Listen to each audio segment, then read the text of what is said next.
आपको पता है हिंदू धर्म में सबसे शक्तिशाली अस्त्र किसे माना जाता है? अगर नहीं पता तो बता दे कि हिंदू धर्म में सुदर्शन चक्र को सबसे शक्तिशाली चक्र माना जाता है। सुदर्शन चक्र को श्री कृष्ण जी और सिर्फ उनके अवतार ही धारण कर सकते थे और उन्हीं की आज्ञा पर सुदर्शन चक्र शत्रु पर प्रहार करता था। सुदर्शन चक्र एक ऐसा चक्र है जिसे खुद चलाया नहीं जाता है, बल्कि इसे इच्छा शक्ति से आज्ञा दी जाती है। जिस किसी के भी ऊपर इस अस्त्र से हमला करना होता है उसी के लिए आज्ञा दी जाती थी। इस अस्त्र की खास बात ये थी कि सुदर्शन चक्र को जिस काम के लिए भेजा जाता था ये वो काम पूरा करके ही आता था। ऐसा नहीं हुआ कि सुदर्शन चक्र को किसी काम के लिए भेजा गया और वो काम पूरा ना किया हो। हिंदू पुराण के अनुसार सुदर्शन चक्र से बचना मुश्किल ही नहीं नामुमकिन है। इसलिए भगवान विष्णु के द्वारा सोच समझकर ही इस सुदर्शन चक्र को आज्ञा दी गई थी। जानकारी के मुताबिक अंतिम बार श्री कृष्ण जी ने सुदर्शन चक्र का इस्तेमाल किया था और इसके पश्चात इस अस्त्र को किसने इस्तेमाल किया इसका जिक्र कहीं पर भी नहीं मिला है। सुदर्शन चक्र भगवान विष्णु जी की तर्जनी उंगली में और भगवान श्री कृष्ण जी की सबसे छोटी उंगली में ऐसा दिखाई देता है कि मानो हाथ में कोई अंगूठी पहनी हो। इसकी खास बात ये है कि ये चक्र निरंतर चलता रहता था, ये कभी भी स्थिर नहीं रहता था। वैसे तो अलग अलग ग्रंथ में सुदर्शन चक्र के बारे में अलग अलग बातें उल्लेख की गई हैं, लेकिन ऋग्वेद में सुदर्शन चक्र के बारे में ये कहा गया है कि ये समय का चक्र है। ऋग्वेद में ये कहा गया है कि ये कोई अस्त्र नहीं है बल्कि समय का चक्र है, इसलिए हमेशा चलता रहता था। कहा जाता है कि जब इसको रोकने की आवश्यकता होती थी तो भगवान विष्णु इस चक्र को रोकते थे। कहा जाता है कि जब भी भगवान विष्णु जी को पाप को नष्ट करना होता है तो वो इस चक्र के जरिए पिछले समय में पहुंच जाते हैं और चीजों में उलटफेर कर देते हैं। कहते हैं कि शत्रुओं का नाश करने के लिए भगवान विष्णु इस चक्र को रोक देते हैं और वापस आकर शत्रु का सर्वनाश कर देते हैं। श्री कृष्ण जी समय के आगे भी जा सकते हैं और समय को रोककर उसके पीछे भी जा सकते हैं। कहा जाता है कि जब श्री कृष्ण जी ने महाभारत के युद्ध के समय अर्जुन को उपदेश दिया था तो उन्होंने ये सब समय को रोक कर ही किया था। उन्होंने समय को रोक दिया था और फिर अर्जुन को गीता का उपदेश दिया था। लेकिन जैसे हमने आपको बताया कि अलग अलग ग्रंथ में इसके बारे में अलग अलग बताया गया है। शिव पुराण के अनुसार सुदर्शन चक्र एक अस्त्र ही था और इसमें 108 ब्लेड थी।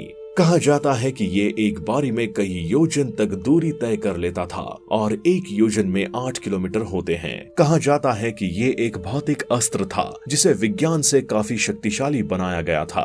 कुछ मान्यताओं के अनुसार सुदर्शन चक्र भगवान विष्णु का नहीं था। भगवान विष्णु को भगवान शिव जी ने ये वरदान के रूप में दिया था। वाल्मीकि रामायण में सुदर्शन चक्र के बारे में ये वर्णन मिलता है कि सुदर्शन चक्र को विश्वकर्मा जी के द्वारा बनाया गया था, जिसे एक दानव ने अपने कब्जे में ले लिया था। लेकिन फिर उसके बाद भगवान विष्णु ने उस दानव का वध कर दिया था और सुदर्शन चक्र ले लिया था ताकि वो सुदर्शन चक्र का दुरुपयोग ना कर सके। कुछ ग्रंथों के अनुसार सुदर्शन चक्र को बृहस्पति जी ने ब्रह्मा विष्णु और महेश की शक्ति से बनाया था और फिर उसे भगवान विष्णु जी को भेंट किया था ताकि वो शत्रुओं का नाश कर सके और धरती को बचा सके। लेकिन कुछ शास्त्रों के अनुसार सुदर्शन चक्र के बारे में बताई गई मान्यता बिल्कुल भी सही नहीं है। सुदर्शन चक्र को भगवान विष्णु की हर कथा से जुड़ा हुआ पाया गया है, इसलिए ये कहा जा सकता है कि भगवान विष्णु ने स्वयं इस चक्र का निर्माण किया है और इस चक्र से खुद को जोड़ा है। वैसे तो सुदर्शन चक्र से जुड़ी हुई अलग अलग प्रथाएं हैं, लेकिन अब तक सबसे अधिक जिस कथा से सुदर्शन चक्र को जोड़ा जाता है वो कथा भगवान शिव जी से जुड़ी हुई है।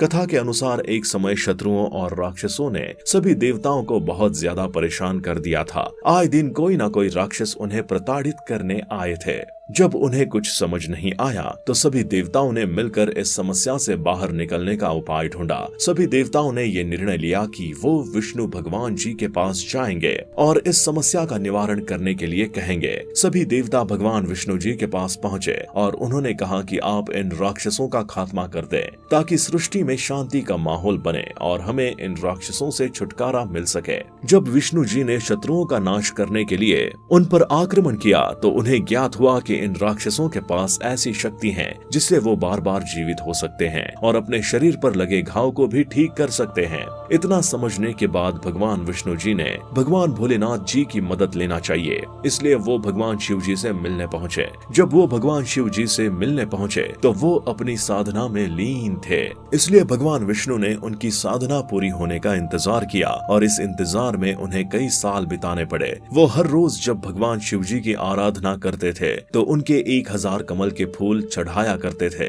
भगवान विष्णु जी के द्वारा की गई आराधना से भोलेनाथ काफी प्रसन्न हुए, लेकिन भगवान शिव जी ने विष्णु जी की परीक्षा लेनी चाहिए, इसलिए उन्होंने ये सोचा कि जब भगवान विष्णु इस बार 1000 फूल इकट्ठा करने जाएंगे तो वो उन्हें फूल इकट्ठा नहीं करने देंगे। भगवान शिव जी ने ऐसा ही किया। जब विष्णु जी फूल इकट्ठा करने गए तो उन्होंने एक फूल चोरी कर लिया और 1000 फूल विष्णु जी पूरे नहीं कर पाए। अब विष्णु जी पहले तो चिंता में पड़ गए, लेकिन उन्होंने फिर आराधना करते समय अपनी एक आंख को फूलों के साथ भगवान शिव जी की आराधना में अर्पण कर दी। भगवान शिव जी के प्रति विष्णु जी की इतनी आस्था देखकर भोलेनाथ जी काफी ज्यादा प्रसन्न हो गए और उन्होंने भगवान शिव जी ने विष्णु भगवान को दुनिया का सबसे शक्तिशाली अस्त्र सुदर्शन चक्र उपहार में दे दिया।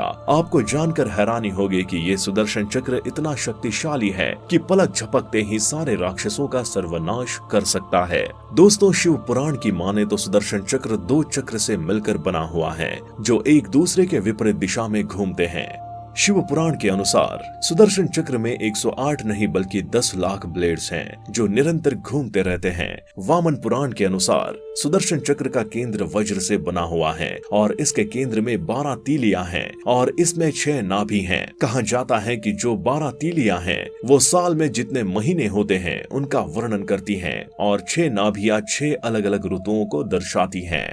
कुछ पुराणों के अनुसार जब विष्णु भगवान जी के अवतार श्री कृष्ण जी ने गोवर्धन पर्वत को अपनी उंगली से उठाया था तो उसमें भी उन्होंने सुदर्शन चक्र का ही इस्तेमाल किया था और सुदर्शन चक्र वही चक्र है जिसका इस्तेमाल विष्णु जी ने माता सती के लिए किया था। विष्णु भगवान ने माता सती के 51 टुकड़े करके पृथ्वी पर अलग अलग जगह पर 51 शक्तियों का जन्म किया था। विष्णु पुराण के अनुसार सुदर्शन चक्र इतना हल्का हो सकता है कि ये एक तुलसी के पत्ते पर भी समा सकता है और इसके अलावा ये इतना विशाल भी हो सकता है कि इस पर पूरा ब्रह्मांड भी समा सकता है। महाभारत के युद्ध में जयद्रथ का वध करने के लिए भगवान कृष्ण जी ने अर्जुन की मदद की थी और भगवान श्री कृष्ण जी ने सुदर्शन चक्र का इस्तेमाल किया था। कहा जाता है कि महाभारत के युद्ध के पश्चात किसी भी ग्रंथ और किसी भी पुराण में सुदर्शन चक्र का जिक्र तक भी नहीं है। हमने आज आपको इस वीडियो के माध्यम से सुदर्शन चक्र के बारे में बताया है। हम उम्मीद करते हैं आपको वीडियो अच्छी लगी होगी। इस वीडियो को दोस्तों के साथ शेयर जरूर कीजिएगा। धन्यवाद।